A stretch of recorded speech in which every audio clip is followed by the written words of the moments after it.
नमस्कार दोस्तों। आज हम इस वीडियो में बात करने वाले हैं इथेनॉल के बारे में। इथेनॉल हमारे देश को कैसे इम्पैक्ट कर रहा है, इथेनॉल क्या नेगेटिव साइड है और क्या पॉजिटिव साइड है। इथेनॉल इम्प्लीमेंट करने के पीछे नितिन गडकरी जी या बीजेपी गवर्नमेंट का क्या स्ट्रैटेजी है और इथेनॉल से कौन कौन से प्रदेश लाभवान हो रहे हैं और किस प्रकार से व्हीकल्स डैमेज हो रहे हैं इथेनॉल से और इससे बचने का कौन से उपाय हो सकता है, इस बारे में भी हम डिटेल्स में इस वीडियो में बात करेंगे। तो शुरू करते हैं। इथेनॉल एक अल्कोहल है जिसे हम एक सोलवेंट के रूप में सफाई के लिए या मेडिकल पर्पज से इस्तेमाल कर सकते हैं। इथेनॉल को हम इथाइल अल्कोहल भी बोल सकते हैं। फिलहाल मार्केट में इथेनॉल का E10, E20 और E85 नाम से अवेलेबल है। आप समझ लीजिए, जब E10 बोल रहे हैं तो पेट्रोल में 10% इथेनॉल का मिक्स, और E20 बोल रहे हैं तो पेट्रोल में 20% इथेनॉल का मिक्स। तो BS3 मॉडल या जो 2024 से पहले की जो भी व्हीकल्स हैं उन्हें इथेनॉल प्रभावित कर रहा है। फ्यूल टैंक है, फ्यूल इंजेक्टर है, फ्यूल पंप है, उससे वो रस्ट या करोजन कर रहा है।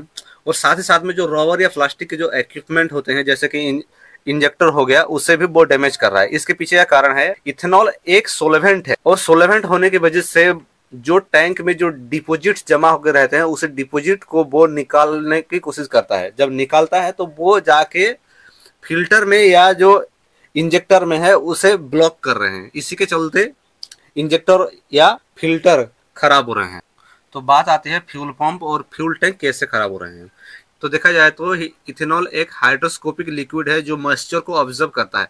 जब मॉइस्चर को ऑब्जर्व करता है तो उसकी जो वाटर कंटेंट होते हैं, अगर आप व्हीकल्स को एक जगह खड़े करके रखते हैं तो वो वाटर कंटेंट नीचे चला जाता है और उसके ऊपर पेट्रोल तैरने लगता है। और साथ ही साथ में वाटर की जो कंटेंट है हैवी होने की वजह से नीचे चला जाता है, और जिसकी वजह से आपकी जो पेट्रोल टैंक है और पेट्रोल पंप है वो करोजन का सामना करना पड़ रहा है। अगर उसकी माइलेज की बात करें तो पेट्रोल के मुकाबले 25 से 30% की लेस एनर्जी होता है इथेनॉल की। उसी प्रकार अगर हम E20 को इस्तेमाल में लेते हैं तो उसकी पेट्रोल के मुकाबले 7 से 8% लेस एनर्जी होने की वजह से आपको माइलेज में 3 से 6% की कमी देखने को मिल सकती है। तो उसी प्रकार से अगर हम E85 की बात करें तो इसमें आपको 28 से 30% तक लेस एनर्जी होती है पेट्रोल के मुकाबले। उसी के चलते आपको माइलेज में कमी भी 25 से 30% तक की दिख सकती है। अगर हम स्पेसिफिकली बात करेंगे एक जगह पेट्रोल को सेम अमाउंट पे इथेनॉल के मुकाबले रखें तो वो 30 से 34% लेस एनर्जेटिक होता है पेट्रोल के मुकाबले, और इससे बहुत से प्रॉफिट तो मिल रहे हैं। लेकिन अगर हम इथेनॉल बनता है शुगर केन और मक्का से, तो किसी भी रीजन में अगर ये ज्यादा प्रोड्यूस किए जाते हैं इथेनॉल बनाने के लिए, तो उसी रीजन में जो डाइवर्सिफिकेशन है, सिक्योरिटी रहती है, वो कहीं ना कहीं खतरे में पड़ रहा है क्रॉप डिस्ट्रीब्यूशन नहीं होने की वजह से। और उसी के साथ साथ सॉइल की भी क्वालिटी डिग्रेड हो रहा है। तो इसी के लिए गवर्नमेंट को भी कोई ना कोई स्टेप लेनी चाहिए। और साथ ही साथ में अगर शुगर केन की बात करें तो वे एक बहुत ज्यादा वाटर कंज्यूमिंग क्रॉप है जिसकी वजह से पानी की भी दिक्कत हो सकती है। तो गवर्नमेंट को इसी दिशा में भी स्टेप लेनी चाहिए। तो अगर बात किया जाए तो इथेनॉल को हम किस प्रकार से इस्तेमाल में ले सकते हैं और कौन सी इथेनॉल किसके लिए बहुत ज्यादा इफेक्टिव है, तो आज के दौर में एक फ्लेक्सिबल फ्यूल व्हीकल्स जो 2024 के बाद मैन्युफैक्चर होना स्टार्ट हुआ है, उसमें आप किसी भी प्रकार के आप E20 से लेकर E85 तक इथेनॉल आप डाल सकते हो और उससे कोई फर्क नहीं पड़ेगा।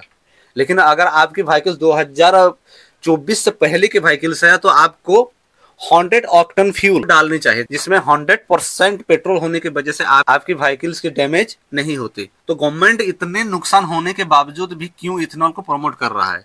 इथेनॉल प्रमोट करने के पीछे है हम एनर्जी सफिशिएंट होना चाहते हैं, हमारी जो कार्बन फुटप्रिंट है उसे घटाना चाहते हैं। साथ ही साथ में पेरिस क्लाइमेट समिट हुआ था, उसी में भी एक कमिटमेंट दिया गया है कि हम कार्बन फुटप्रिंट को कम करेंगे। तो उस स्टेप लिए जा रहे हैं ताकि ग्लोबल इम्पैक्ट पड़े। अगर इकोनॉमिक्स की नजर में देखा जाए तो इथेनॉल को जब हम इम्प्लीमेंट करते हैं अपने व्हीकल्स में डालते हैं तो हम इनडायरेक्टली वो जो फार्मर होते हैं जो रॉ मटेरियल प्रोवाइड कर रहे हैं उनकी जेब भर रहे हैं। तो महाराष्ट्र, मध्य प्रदेश, उत्तर प्रदेश और बिहार की जो किसाने हैं, इसी इथेनॉल इम्प्लीमेंट होने की वजह से उनकी इनकम में 15 से 18% की इंक्रीज देखने को मिल रहा है। अनुमान ये है कि अगर हम इसी प्रकार से इथेनॉल का इस्तेमाल करते रहे तो 1.36 लाख करोड़ की बचत हो सकता है 2030 तक आते आते। आप सभी को पता है हम जो भी व्हीकल्स में पेट्रोलियम यूज करते हैं उन्हीं में से 87% इम्पोर्टेड होते हैं। इथेनॉल इंडिया के लिए अभी भी कंफर्टेबल नहीं है। उनकी व्हीकल्स रस्ट हो रहे हैं, गाड़ी डैमेज हो रहे हैं, जिससे मिडिल क्लास फैमिली बहुत ज़्यादा दिक्कतों का सामना करने को मिल रहा है। लेकिन उसके बावजूद भी 2025 में ये इम्प्लीमेंट क्यों कर दिया गया है, जबकि टारगेट था कि 2030 तक इसे इम्प्लीमेंट किया जाएगा। Nitin Gadkari road and transport minister होने के बावजूद भी ये पेट्रोलियम सेक्टर में ज्यादा फोकस कर रहे हैं और इथेनॉल की प्रमोशन भी कर रहे हैं। तो विरोधी इस बात पर फोकस करते हैं कि जो दो कंपनियां हैं जो नितिन गडकरी के बेटे चलाते हैं, एक कंपनी हो गया Siyan agro industry and infrastructure limited और दूसरा हो गया Manas agro industry and infrastructure limited. तो उनके आरोप के मुताबिक Siyan agro industry and infrastructure limited managing director हैं निखिल गडकरी हैं, तो वहीं Manas agro industry and infrastructure limited के हेड हैं सारंग गडकरी। और यह डाटा से भी प्रूव होता है। सियान एग्रो इंडस्ट्री जून 2024 में सिर्फ 18 करोड़ की कंपनी थी, तो वहीं एक ही साल में जून 2025 तक आते आते कंपनी की वैल्यू हो गई है 723 करोड़ रुपए। अगर उनकी शेयर की बात किया जाए तो जनवरी 2025 में 37 रुपए से बढ़कर 638 रुपए बढ़ गया है, जो परसेंटेज के हिसाब से होता है 2184%। तो ये डाटा है, लेकिन इसको डिनाई करते हैं नितिन गडकरी। उनका बोलना यह है कि 0.5% से भी कम की स्टेक है इथेनॉल में उनकी परिवारों का, मतलब गडकरी परिवारों का। I think you like this video. अगर आप इस वीडियो को लाइक कर रहे हैं तो प्लीज आप सब्सक्राइब कर दीजिए। मैं सही में बोल रहा हूँ कि इसी वीडियो में मैं ज़्यादा एडिटिंग नहीं कर पाऊंगा, क्योंकि मुझे उतना इक्विपमेंट अवेलेबल नहीं है। अभी मैं नया नया यूट्यूब स्टार्ट कर रहा हूँ, तो मुझे आप लोगों की सपोर्ट की बहुत ही ज़्यादा ज़रूरत है। तो प्लीज़ मुझे सब्सक्राइब कीजिए। और आपसे ये रिक्वेस्ट है, अगर आप सब्सक्राइब नहीं कर रहे हैं तो फिर भी एक कमेंट कर दीजिए, ताकि मेरा जो वीडियो है उसकी क्वालिटी में इम्प्रूव कर सकूं। मैं किसी भी लोगों से इंस्पायर नहीं हूं और मैं किसी भी वीडियो का मैं कॉपी पेस्ट नहीं कर रहा हूं। मैं पर्सनली इसे रिसर्च करके उसी वीडियो को आपके सामने ला रहा हूं।